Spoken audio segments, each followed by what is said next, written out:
brothers, sisters, siblings, welcome to Penn Sunday School starring Penn Gillette. My name is Michael Godot.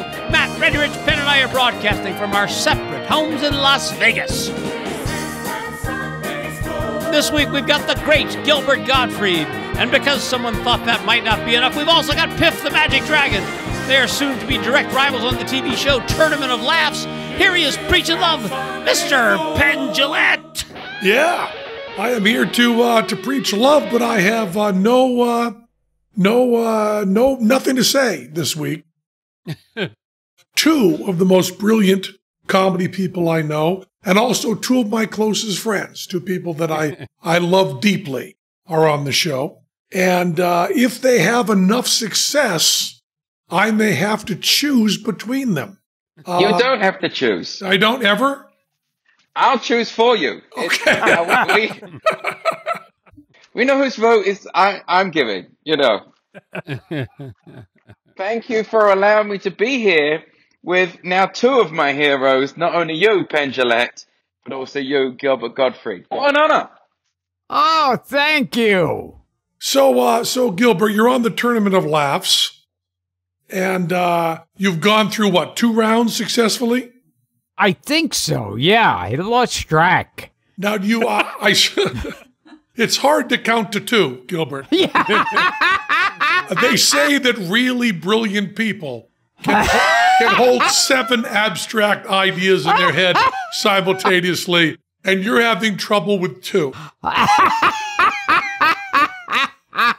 Now, on the cognitive test that Trump took, he was able to distinguish a camel from an elephant. And he was able to remember, I think, 4 words at the end. Words like foot, and then a little while later they tell you, but you're saying that 2 things that you actually did are hard for you to keep in your head. Yeah, now I gotta go lie down. To refresh your memory, the first one you did an impersonation of Jerry Seinfeld and of Jay Leno. Yes. That, I think, was the second one. The first one, you tried to tell a filthy fucking joke to your children, and they stuffed your mouth with cotton. Is that correct? Yes. And the joke you tried to tell was the Aristocrats. Yes, I think you're familiar with that. Yes, we had a little history together with that. Yeah. They were sticking cotton in your mouth. But what I think is the funniest part of that is you dressing your children as dental assistants. Which we all know is your sexual fantasy. And you won both of those. Who were you up against, those 2? Once again, I don't know the 2 I was up against. Lost in the sands of time. Yes.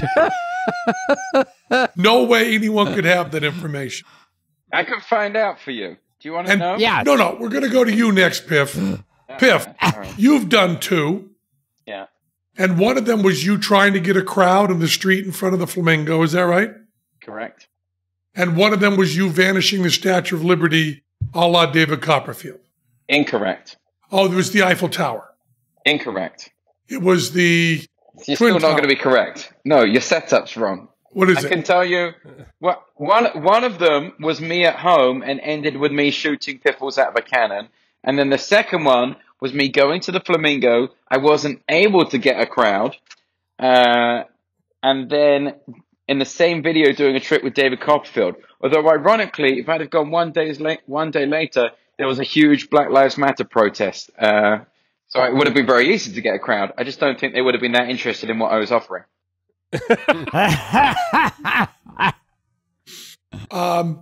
Although the idea of Piff the Magic Dragon doing magic while people protest on a very, very important issue strikes me as not the kind of funny that America might like, Right. but the kind of funny Penn Gillette might really like. Right. The There's very little use for this in the forthcoming times. The It's idea not helpful. of Martin Luther King giving his I've Got a Dream speech, and then you taking the mic right afterwards and saying, want to see a card trick? Right. The idea of The idea of me waiting off stage while Martin Luther King gives that speech and going, is he finished? Is he? God, I really shouldn't have set my props this early. Yeah. I really. And the guy next to you going, yeah, when he hits the all men are brothers thing, he should only have 90 seconds more. All right, Jade, get into costume. He's almost wrapping up. So you're backstage with Jade going, oh shit, he hit the fucking dream thing. I was opening with the dream thing. Now he's taken that. That bastard. We talked in the green room and I said, I'm hitting the dream thing. Keep your jokes away from the dream thing. And he's open with the dream thing. Now what am I going to do? I'm going to say this country could be better. That's what I'll open with. Oh shit, he hit that too. Ah, damn. I'll tell you, that fucker in the green room was saying one thing, now he's doing another. I hate when they do that. I hated when I was working with him, and he did my whole, I have a dream. See, with mine, it was, I have a dream with 2 midgets and a hooker. But...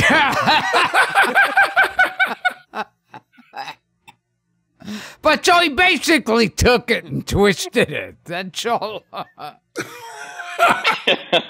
And I got to tell you, from what I've seen, made it less funny. I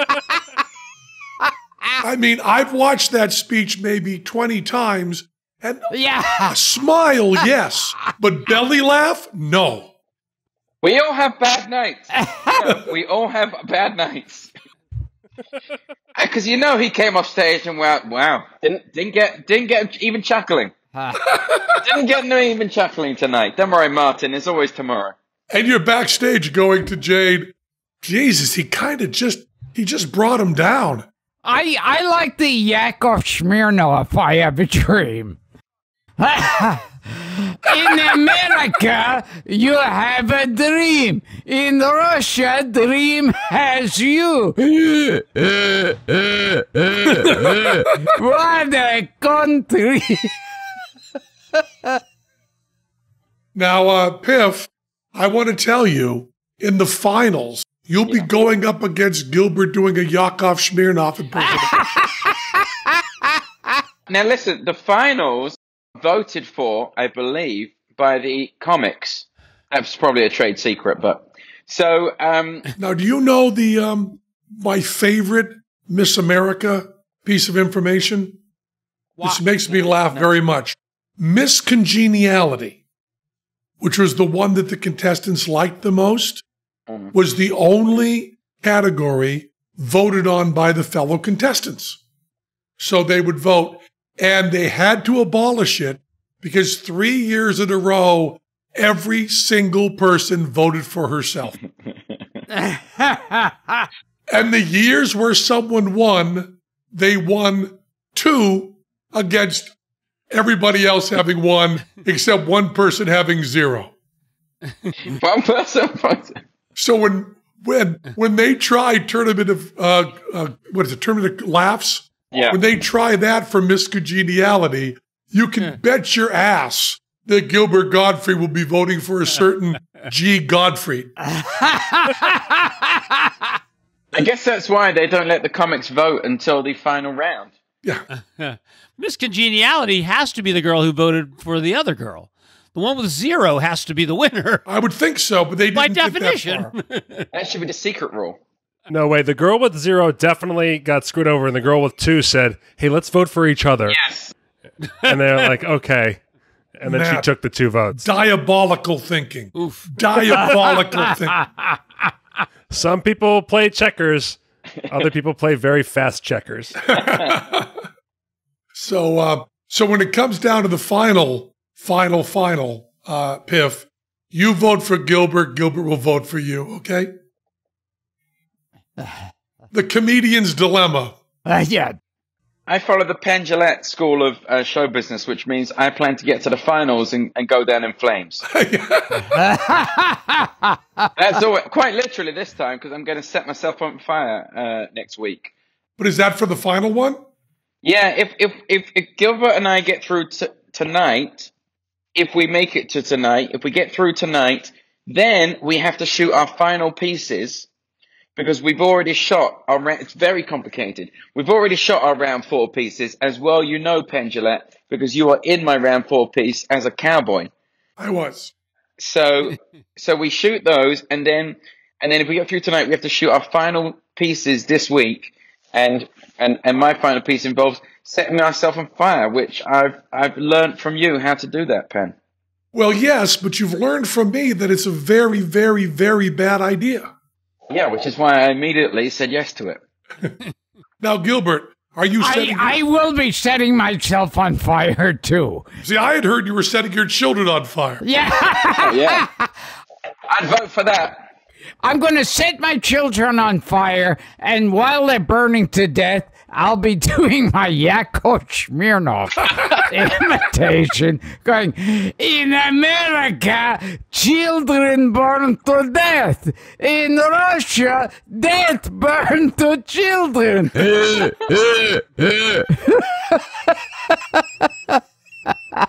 See, this is where I'm happily going to lose to this. I'll be running around the other comedians, changing their ballots to Gilbert. Now, Gilbert, did you watch any of the other comics? Oh, yeah. Who'd you like? Is he still here? Oh, well, then Piff. Oh, thank you. Yeah, thank you. God. But who else did you see? Oh God, I lose track. As I did with how many times have I been on this show? Yeah. Now, what have you got in the hopper for number 3, Gilbert? Oh God, I can't reveal. A comedian never reveals his secrets. Now, you don't know, do you? You don't know. Yeah. You have no idea. No, I have an idea what it'll be. Have you shot it already? Yes. Well, and yeah. Are you both on tonight? Both of you? Yeah, we should be. Yeah, we're both on tonight. That's correct. And who are you up against, Piff? I don't know. You don't know. There's a lot of unknowns in this thing. You don't know, and you don't know until the show begins. Okay, so you already know who you up Piff against. Piff is either tonight. competing against Matteo Lane or Triumph. The insult comic dog. Another one of my heroes. That comic dog. Yeah. Yes. So it's either me versus Triumph or Matteo Lane. And it's possibly me, by the way. It's not definite. Oh, It's not definite. It's not definite that Gilbert and I are actually on the show. We're just doing this because we have free time on a Sunday afternoon. Gilbert, who are you up against tonight? Once again. Oh my God. I don't have to plead ignorance. I already am. Yeah, who am I up against? Either Michael Rappaport or Tim Dillon. Now, who did you go up against so far, Piff? I went up against Judah Friedlander and the Sklar brothers. And do you know what margin you win by, or do you know if it's a squeaker? I won by a margin of desperation, begging for votes, and an absolute self-abasement. That's the margin that I won. I believe Judah was more than happy to sit at home and not even mention the fact that he was on TV that day. I was going to say, if they scored this competition from production value standpoint, I don't know, Piff would either be first or last, depending on how you want to set that scale. But no one is putting more. If you supported it based on crutches needed to make your material look funnier than it was, I would definitely be leading the pack because yes, we've shot these things like they are mini movies, and we've spent every single cent of the money and more that they gave us on making tiny short films. Now, Gilbert, of course, had his children stick cotton in his mouth and pocketed the budget. Yes, Is that right, Gilbert? yeah. And my children years from now will be suing me like Gary Coleman did with his. As will my dog. Yeah, so it's we've kind of like gone all out with the production of it, which was stupid because they've basically been getting fancier and fancier. So the round 4 that we shot with you, Penn, that involved you, a horse, a Ferrari, a ninja fight. Which, incidentally, is another one of Gilbert's dreams. Yes. Me, a horse, and a ninja fight is a dream that Gilbert's had. So if I keep going through, I mean, every day I wake up in a panic attack at the moment, especially as next week I'm going to set myself on fire. Yeah, well, you've got someone. I had supposedly the best in Hollywood at Burns, and you've got someone better, I hope, because I was burned. Yeah, I have the best person in Croydon, which is the Kentucky of London, or the Chicago. I don't know what it was. I haven't been here enough to find out what the Croydon is. It's the anyway. Yeah, we got somebody here, so hopefully I won't get burnt. But you got burnt, did you? Yeah. Oh no! All over. I did a full body burn and got burned all over my body. Almost seems like it was advertised right in the title. Oh God! When was this, Penn? There was a show called VR that was on television, and I forgot who starred in it. It was the woman who was in the Altman films. She's very good. And when I went in for the audition, I had read the script, and in a fantasy sequence, my character goes onto a bus that is entirely lit on fire and catches on fire. And I said during the audition, I've always wanted to do a full body burn gag. So if you hire me, I'll do it for real. And they said, well, we'll have a stunt person to do that. And I said, no, I'll do it. And then I got the part, maybe because of that. And the stunt man came in who said, I want to tell you, I hate doing burn gags. They're the worst job in the world. So I need to tell you that I'm here to do that because the actors shouldn't do it. And I've been told you want to do it. And I believe I'm going to tell you you shouldn't want to do it because you're going to hate it. And I said, I want to do it. And he said, I'm getting paid 10 times my usual fee to do a burn gag. And you're telling me I can just watch you do it? And I said, yes. And then I did a burn gag. And I wrote it up for Playboy for an article called Penn on Fire. And it was remarkable because they cover your body with Martian cum, like this gel. Then they cover you in Nomex. And then they put the stuff that's going to burn on you. And they fill the whole bus with rubber cement. And they cover your whole body with rubber cement. And you have a hair piece on that's covered with rubber cement. And then they do all this safety stuff where they scream, actor on fire, actor on fire, actor on fire. And then they have the cameras in there and they start rolling. And the director just says, whenever you want, Penn, just flick that lighter. And the whole bus will go up. And you go, so we're ready. And they go, yep. All the cameras rolling? And they go, yep. All the cameras rolling. And the director goes, we never do this with the real actor, so keep your face right in the camera. And I said, okay.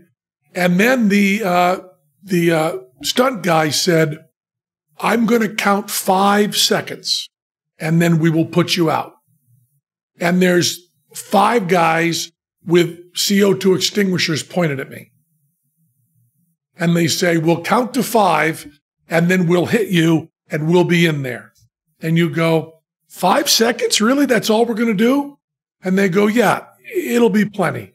And I say to the director, 5 seconds is enough time? And they go, yes, it'll be enough time. Now remember, don't hold your hands down because the fire will burn up and that'll be worse. Keep your hands up. And I go, 5 seconds. And they go, yeah, 5 seconds. And I go, well, if we need a little longer for the shot, I'm sure I can do more than 5 seconds. And they said, we think 5 seconds will be enough. And then I light it, and it's like, okay, I'm going to do this now. Oh, I'm on fire! I'm on fire! I'm on fire! I'm on fire! And I hear the guy, and I tell you, the longest time in my life passed, and I hear the guy go, 1.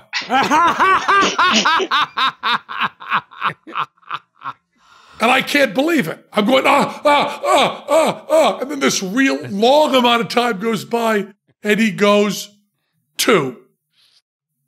And I'm thinking, I can't, everything's burning. I'm on fire. And the nice thing about being on fire, and believe me, there is a nice thing, every other problem you have goes away.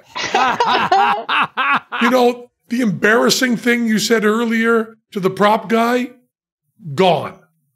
The fact that your income tax is due, gone. The fact that your last sexual experience was less than perfect, gone.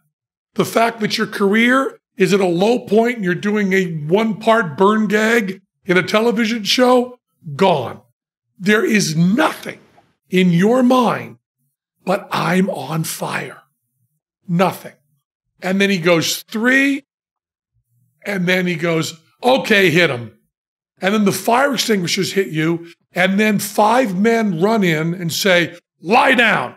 And they cut all your clothes off and start putting ice on you. And then you walk out of the bus totally buck-ass naked, and you do not care because you're not on fire anymore. And everything's okay. And you come out and people go, wow, that's amazing. And I say to the guy, how fast did you count? He said, 1, 2, 3, 4, 5.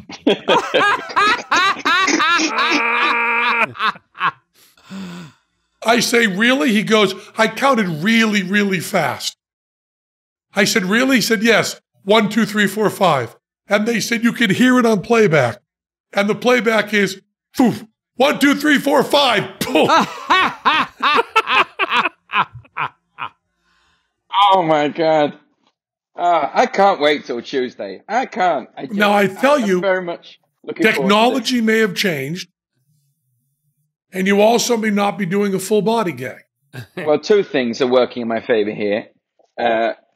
Is I think I'm just doing a like hips upwards, but also I'm in a dragon outfit / skin, and therefore it will be burning that rather than me until it starts burning me, and then it will be melting the skin into my skin, and I'll be mutated, and then I won't have to wash my suit anymore because it will be my skin. When you watch those old movies where a guy was on fire, sometimes they were done so badly you could see he was wearing a helmet. Like, they would have these entire asbestos suits, like scuba diving or deep sea diving. And you could see a helmet under the flames. You're not going to have a helmet, are you, Piff? I'm not going to have a helmet. No, we've made 3 Piff outfits that are designed to be doused in petrol or whatever they use and set on fire. So it should be interesting. Have they got that Martian come for you? Oh, yeah. Yeah, they've got them all jizzing into a bucket as we speak, filling their tanks. So I got to tell you, that is soothing when they put it on and you go, oh, this is going to protect me against the fire. And they go, no, this is going to boil on you and burn your skin. I have to do it 3 times. Why 3 times? Magic. Because we're doing, it's basically an escape that I don't escape from. And so we need 3, apparently we need 3 runs at it. I mean, that. You know, tonight, the bit I'm doing does have fire in it. Oh. It does. I will say that. There was fire in it. Yeah, the decisions that have been made by people who will not be on fire in this. In this, many of those decisions have been made by other people. I will tell you that if I had to do the burn gag again, right after I'd done it once, they would have needed more than 5 guys to get me in that bus. But I mean, yes, but your full body burn gag is one thing. You're in your, what did you have in your arms? I had like a shirt that was doused in, and I had Nomex under everything. But I'll be in 3 layers plus dragon skin. Okay. Yeah, no problem, man. It's going to be fine. You quit worrying. Yeah, Penn's now joined my creative team, which is the same guy. He's going, yeah, we definitely need 3 times. And I'm there going, surely once is enough. No, 3 times. We need 3. And I'll be doing a couple of Jew jokes tonight.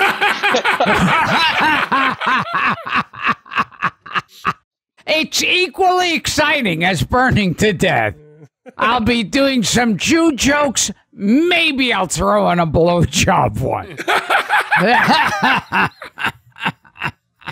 I'm just telling you that you have less mass than I do. So probably 5 people can get you back into the burn gag. But all I'm thinking of is all those scenes in every movie where the guy says, no matter what I say, don't let me out of the room. Yeah, I don't think we need to worry about that. I'm going to do a couple of ads now. And they're going to be, one of the ads is going to be for Masterclass, which we are very excited they're sponsoring the show because Penn and Teller do a Masterclass. We have done a Masterclass on magic that is very, very successful. And if you want to learn magic at all, the Masterclass is a thing to see. It also has Penn, Teller, the late, great Johnny Thompson, Matt Donnelly, and Piff, the Magic Dragon, are all in this. The Masterclasses are fabulous. We had, I believe, a lot of information to give. Teller worked really hard on it. But the Masterclass people really brought a huge amount. They're edited beautifully. They're shot beautifully. Masterclass lets you learn from the best, like I said, Penn and Teller, with exclusive access to online classes taught by masters of their class. Our magic class teaches you as a beginner all the way through. We teach you how to start doing magic and also how to ring out an act when you get to a bigger level. I highly recommend you check it out. Get unlimited access to every master class. And as a Penn Sunday School listener, you get 15% off the annual all access pass. Go to masterclass.com/Penn. That's masterclass.com/Penn for 15% off the masterclass. There's new and noteworthy ones coming up. Chris Voss for the art of negotiation. Gabriela Camara for Mexican cooking. Bobby Brown for makeup and beauty. David Sedaris for humor and personal essays. And Neil deGrasse Tyson for how to have 3 names. So all these master classes are fabulous.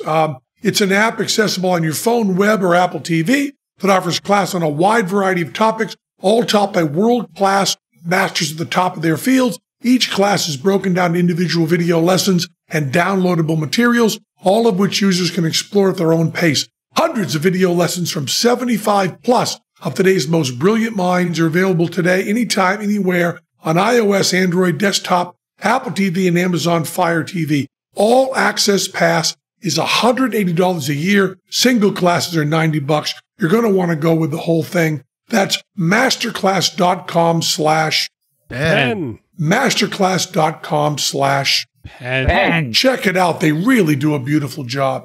One thing you don't want to do this week, well, 2 things you don't want to do. One is you don't want to be on fire, and 2, you do not want to go to the post office. As we slowly adjust to the new normal, we still need to be smart about how we do business. Luckily, there's Stamps.com to make things easier. Thousands of small business owners have discovered the benefits of Stamps.com in recent months.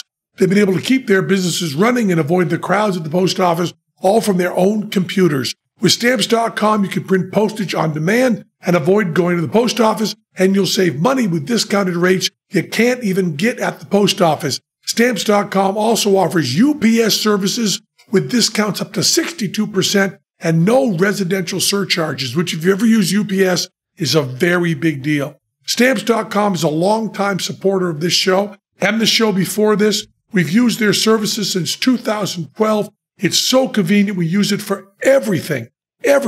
Stamps.com brings all the mailing and shipping services you need right to your computer in the comfort of your home or office, whether you're a small business sending invoices or an online seller shipping out products or just working from home and need to mail stuff. Stamps.com can handle it all with ease. Right now, our listeners get a special offer that includes a 4-week free trial period plus free postage and a digital scale without any long-term commitment. Just go to Stamps.com, click on the microphone at the top of the homepage and type in Penn. That's Stamps.com, enter Penn.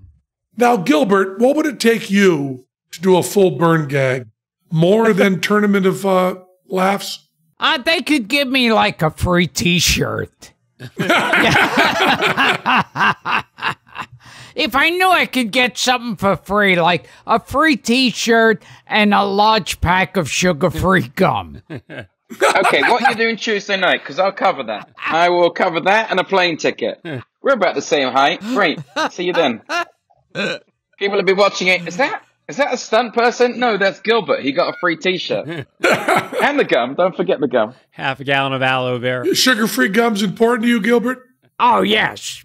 You want to be dental-free. So you are planning on how many Jew jokes and how many blowjob jokes? I can't reveal my secrets. I'll warm them up with the Jew jokes. And then I'm gonna hit them with the cunt joke. You don't want to open with the cunt joke. Are your children involved in this next round? Yeah. We're like the 7 little boys at this point. For all of you out there, there's probably millions of people laughing at that reference, going, "Oh, he made a 7 little boys reference." Now, the youngest person on this podcast is Matt Donnelly. Matt Donnelly, would you explain in detail who the 7 little boys are, please? The 7 little foys, well, they start off with one foy. And then he's like, I got to be the only one. And then all of a sudden, lo and behold, they discover a second foy. I mean, you can see where this is going. But then, once they get to 7, that's when they realize that they all have an individual power that they can combine into like one giant foy force. And then they can fight crime. If I remember correctly, if I remember that. Now, Piff, what were the 7 little foys? There was Grumpy, there was Sneezy, there was Dumpy. Michael Godot, do you know the 7 foys? It's a movie, right? It's a movie with Bob Hope. Yeah. Time's up. Ready, Rich. 7 foys. Greed, avarice. Don't forget lust. No, I think it's guilt, bargaining, acceptance. Why don't you tell us about the 7 foys, Gilbert? Well, the closest one of the group, it was made into a movie with Bob Hope. Okay. I've seen that. And it was a real, vaudeville song and dance family that were really big back then. And back then is what? That, I don't know, 1803 or whatever. The last of the Irving Foy, the last of the 7 little foys, died in 2003. He was 94. Wow. And Matt was right. There was one little foy. His father had a famous solo entertainer and brought his family into showbiz. And it was all his kids and siblings. They did dancing, singing, slapstick comedy across the U.S. Now, what do you have about the 3 little Gottfrieds? Now, you're going to bring Dara into this one, Gilbert? No. I just am keeping it to child abuse for now. Yeah. Now, your children are very interested in show business. Is that right? I don't know. I should talk to them one day. Have they had any exposure to professional show business or just you? My daughter, before she was even 1, appeared on an episode of Conan O'Brien. Did she really? They needed a baby for some sketch where they set her on fire. And how much were you paid to let your infant in the hands of a red-headed Harvard graduate?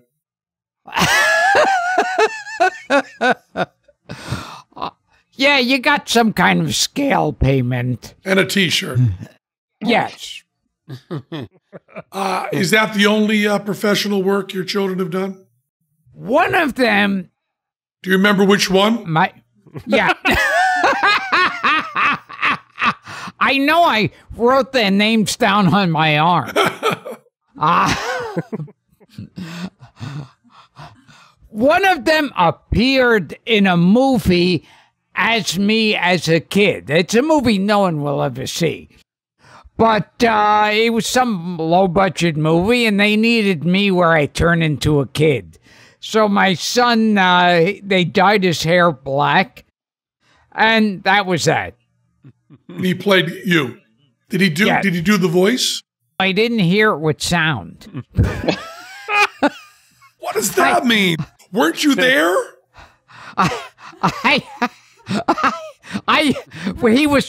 It was him and Clara Bow.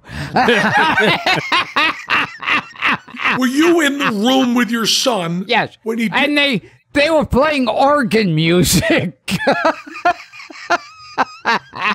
And then Mary Philbin rips his mask off.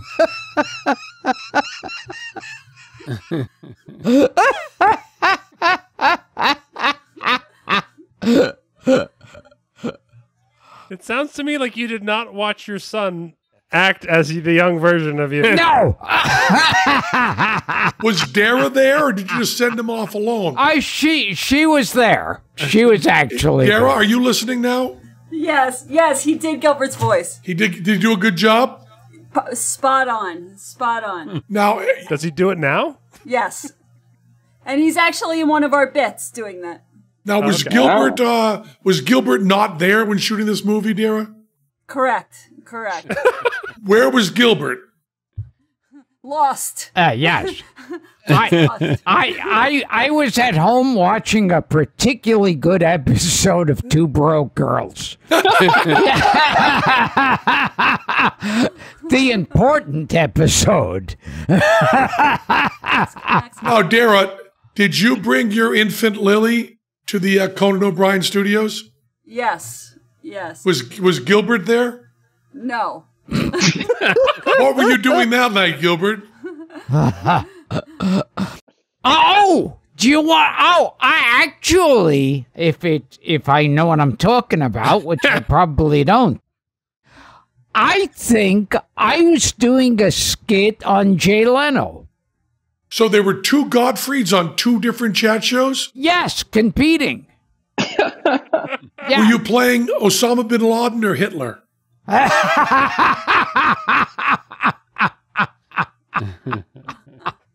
Who were you playing on Leno? I have no idea. I have played Osama bin Laden on Leno. I played the Queen of England. I played Harry Potter a bunch of times on there.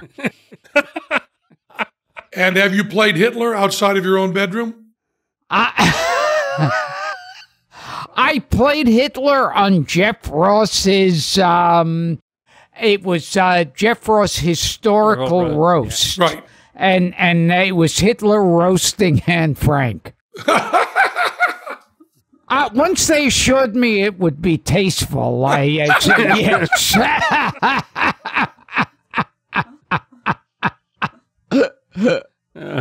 Now, Gilbert may not have done a firewalk, but he certainly tried to set his career on fire more than anyone else. Yes. Shocking.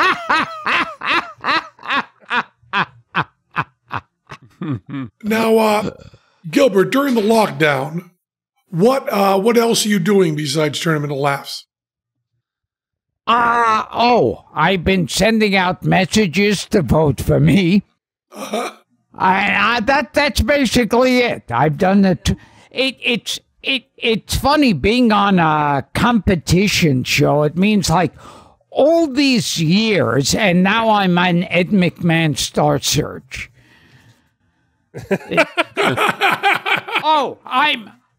I'm on Cameo. Cameo.com/Gilbert, where you could get a video shout out from me. Or Cameo.com/Penn, where you can get a video shout out. Or Cameo.com/ Piff something. I'm not really sure what my address is.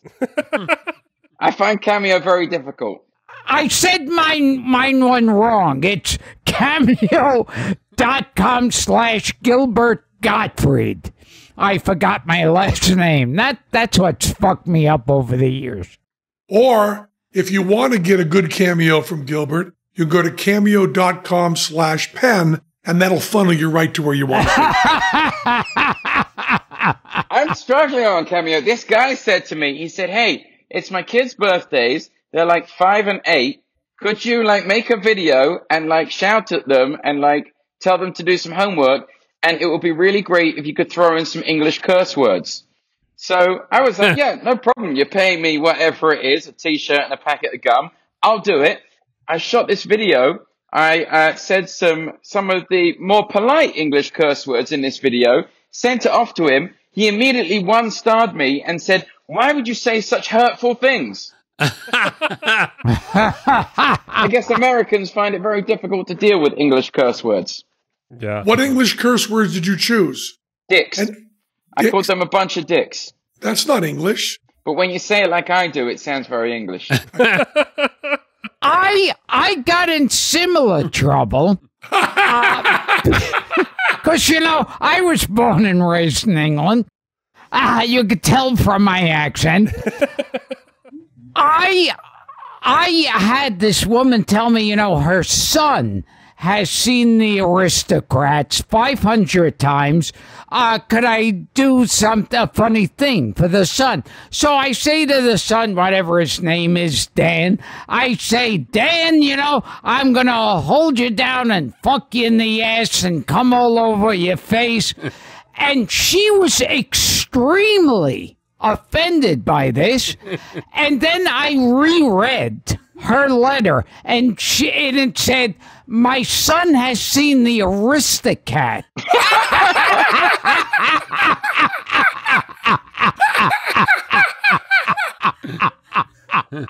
Is that true? Yeah, it's 100% true. That actually happened.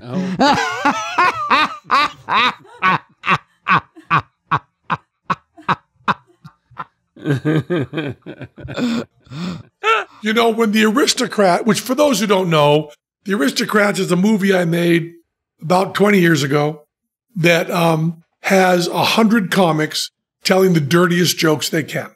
That's the whole movie.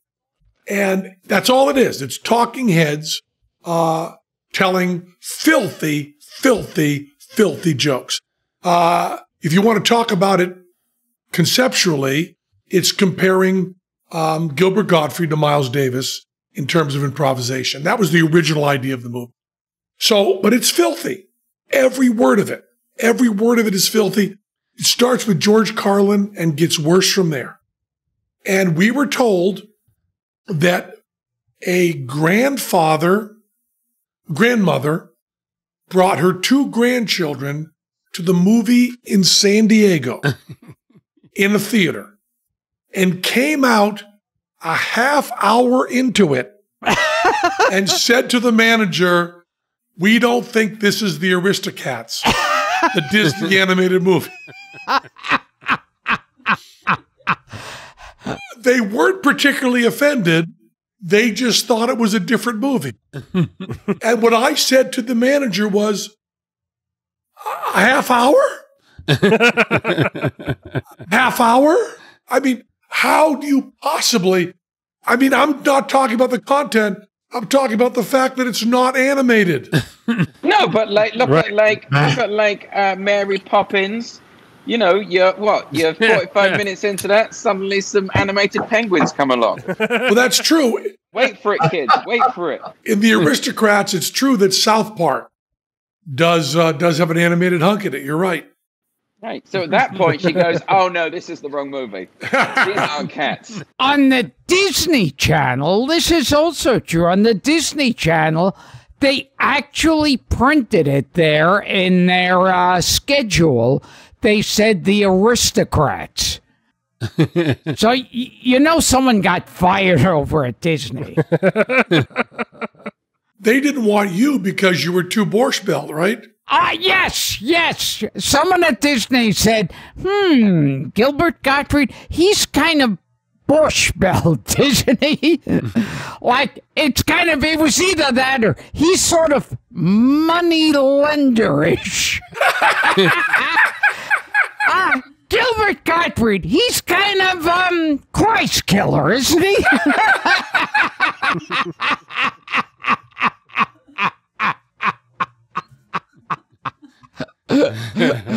Gilbert Gottfried, he's kind of drink the blood of Christian babies, isn't he?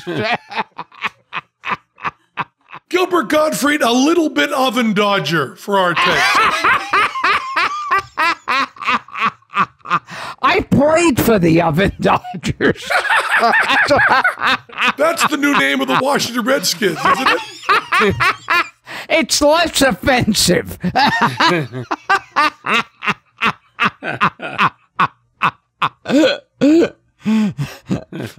I have had, when people go to Cameo.com, they have had me do performance art. I've had people say, just eat a candy bar for like 5 minutes. Where are these people with me? And they've also said, just tell me a story about being with the residents. They've just said, do this weird performance art stuff, and I love it. I mean, I like doing the happy birthdays and the anniversaries and all of that.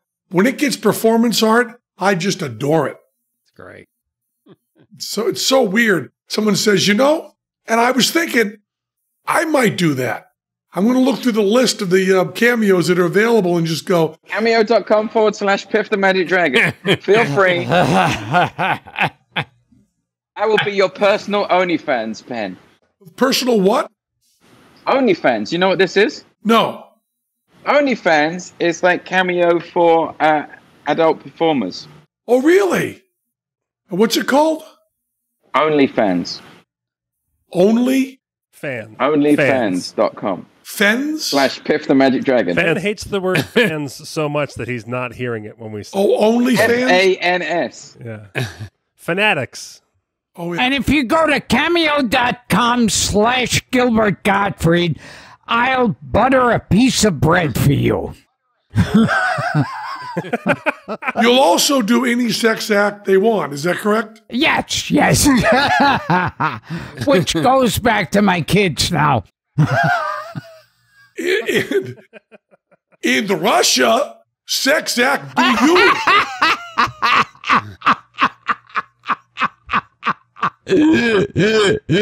What a country.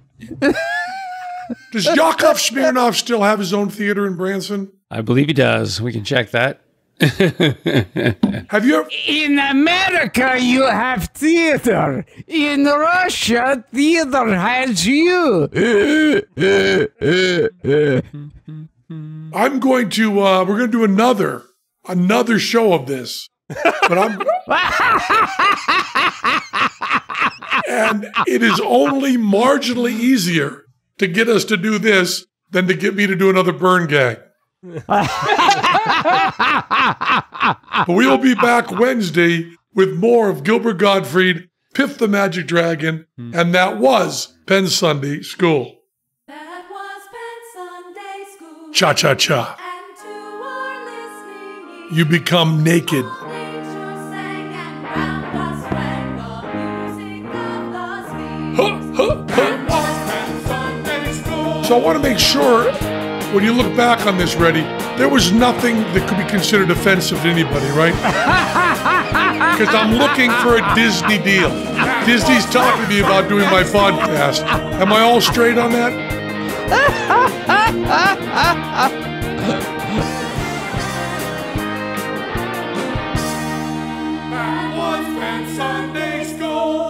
And you know we love you.